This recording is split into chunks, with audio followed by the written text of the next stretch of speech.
Hey guys, in this video I will show you how to return an Amazon product and get a refund. Alright, let's begin. First, open the Amazon website or app and go to Your Orders. Locate the item you want to return and select a return reason from the list, such as damaged, not needed, or not as described.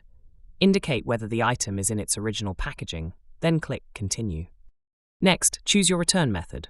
You can exchange the item, replace it with the same one, or request a refund to your Amazon balance or original payment method.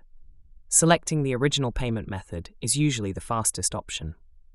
Once selected, click Continue. Now, choose a drop-off location.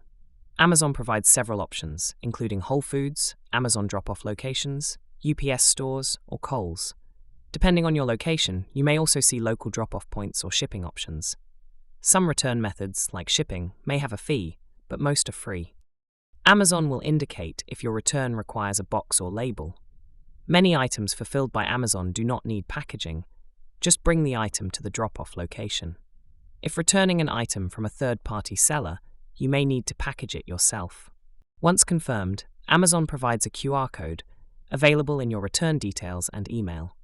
Bring the item and QR code to the drop-off location, and they will handle the rest. So that's basically how you can return an Amazon product and get a refund. And that's it for this video. If you find this helpful, consider subscribing and giving this a big thumbs up. Thanks.